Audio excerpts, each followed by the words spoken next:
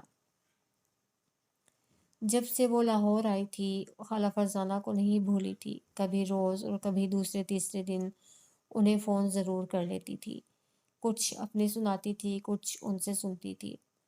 اس وقت جانے کیوں خالہ فرزانہ بڑی ٹوٹ کر یاد آئی تھی۔ اس نے اپنے کمرے میں جا کر ٹیلی فون اٹھایا، بیڈ پر بیٹھ کر اس نے ٹیلی فون اپنی گود میں رکھا اور خالہ فرزانہ کا نمبر ملانے لگی۔ نمبر ملتے ہی خالہ فرزانہ نے رسیور اٹھایا اور اپنے مخصوص انداز میں ہیلو کہا۔ ہاں خالہ، کیا ہو رہا ہے؟ تانیہ نے سلام دعا کیے بنا براہ راست سوال کیا۔ او اچھا، یہ تم ہو؟ خالہ فرزانہ کے لہجے میں ایک دم خوشی سی بھر گئی۔ ہاں میری جان، کیسی ہو؟ خالہ، میں ٹھیک نہیں ہوں۔ تانیہ کے لہجے میں افسردگی تھی۔ ارے کیا ہوا؟ خالہ فرزانہ نے پریشان ہو کر پوچھا۔ خالہ، مجھے آپ شدت سے یاد آ رہی ہیں، وہ تڑپ کر بولی۔ تم 2-4 دن کے لیے کراچی آ جاؤ۔ میرا تو جی چاہ رہا ہے کہ اسی وقت آپ کے پاس اڑ کر پہنچ جاؤں۔ تم پریشان ہو آخر کیوں؟ آپ کو نہیں معلوم یہاں کیا ہو گیا ہے؟ کچھ بتاؤ تو پتہ چلے۔ آج اعتبار راؤ میری آرٹ گیلری میں مجھ سے ملنے آئے تھے۔ کیا کہہ رہا تھا وہ؟ ان کے کچھ کہنے سے پہلے ہی میں نے انہیں بھگا دیا۔ تانیہ نے ساری بات تفصیل سے بتائی، پھر بولی۔ ابھی تھوڑی دیر پہلے جب میں نے بھائی جان کو ان کی آمد کی اطلاع دی تو انہوں نے جواب میں کہا کہ اعتبار راؤ کو انہوں نے خود میرے پاس بھیجا تھا۔ دراصل خالہ، انہوں نے مجھے پروپوز کیا ہے۔ اب آپ بتائیں خالہ، میں کیا کروں؟ یہ سب کیا ہو رہا ہے؟ تو اس میں پریشانی کی کون سی بات ہے؟ جہاں بیری ہوتی ہے وہاں پتھر آتے ہی ہیں۔ خالہ، میں بیری نہیں ہوں، تانیہ نے احتجاج کیا۔ ہاں تم بیری نہیں ہو، لڑکی ہو، اسی لیے پتھر نہیں رشتہ آیا ہے، خالہ نے ہنس کر کہا۔ بھائی جان نے صبح تک فیصلہ مانگا ہے، وہ اپنی الجھن میں گرفتار تھی۔ تو پھر دے دو فیصلہ۔ خالہ، مجھے تو رونا آ رہا ہے۔ تو رو لو، رونے میں تو کوئی حرج نہیں۔ ویسے جب پہلا رشتہ آتا ہے تو لڑکیوں کی یہی کیفیت ہوتی ہے۔ اللہ، خالہ بس آپ۔ سنا ہے اعتبار راؤ زبردست شخصیت کا مالک ہے، خالہ فرزانہ نے اس کی بات کاٹ کر کہا۔ تمہیں کیسا لگا؟ اس میں کوئی شبہ نہیں کہ ان میں بلا کی کشش ہے، پھر وہ بڑے سوبر سے ہیں۔ تانیہ نے اپنی رائے پیش کی، پھر بولی۔ لیکن خالہ، آپ کو ان کے بارے میں کس نے بتایا؟ مجھے عامر نے بتایا۔ دراصل وہ پہلے رشتے کے سلسلے میں عامر سے ملا تھا، پھر عامر نے محسن راؤ سے بات کی، دونوں سر جوڑ کر بیٹھے۔ انہوں نے یہ فیصلہ کیا کہ اگر کوئی شخص ان کی طرف محبت سے ہاتھ بڑھا رہا ہے تو اس کا ہاتھ جھٹکنا نہیں چاہیے۔ خالہ، یہ کہیں سب کچھ فراڈ نہ ہو؟ کیا تم محسن راؤ اور اپنے انکل عامر کو بیوقوف سمجھتی ہو؟ بیوقوف تو نہیں سمجھتی، البتہ دونوں کو سیدھا ضرور سمجھتی ہوں۔ محسن کے بارے میں کچھ نہیں کہہ سکتی، البتہ عامر کے بارے میں یقین سے کہہ سکتی ہوں کہ وہ سیدھے ہرگز نہیں ہیں۔ خالہ، میں کیا کروں؟ لڑکے سے ملاقات کر لو، اچھا لگے تو ہاں کر دو۔ وہ لڑکے نہیں ہیں۔ چلو مرد کہہ لو، تمہارے مقابلے میں اس کی عمر ضرور زیادہ ہے، لیکن مرد کی عمر کیا دیکھنا، خالہ فرزانہ نے ہنس کر کہا۔ اس کا مطلب ہے آپ کو یہ رشتہ پسند ہے؟ عامر کو پسند ہے، محسن راؤ کو پسند ہے، تو پھر مجھے کیوں نہ ہوگا، چاہے مجھے پسند ہو یا نہ ہو۔ اگر تم انکار کرو گی تو پھر تمہیں کوئی مجبور نہیں کرے گا، خالہ فرزانہ نے فوراً کہا۔ لیکن میں تمہیں ایک مشورہ ضرور دوں گی کہ اعتبار راؤ سے ملاقات کی بنا انکار مت کرنا۔ اچھا خالہ، ٹھیک ہے، تانیہ نے ان کی بات سے اتفاق کرتے ہوئے کہا۔ پھر 2-4 ادھر ادھر کی باتیں کر کے اس نے رسیور رکھ دیا۔ وہ رات تانیہ نے تقریباً آنکھوں میں کاٹی، اسے نیند نہ آئی، وہ ساری رات سوچتی رہی اور سوچ سوچ کر پریشان ہوتی رہی۔ وہ کبھی کروٹیں بدلتی، کبھی اٹھ کر بیٹھ جاتی اور کبھی اٹھ کر ٹہلنے لگتی۔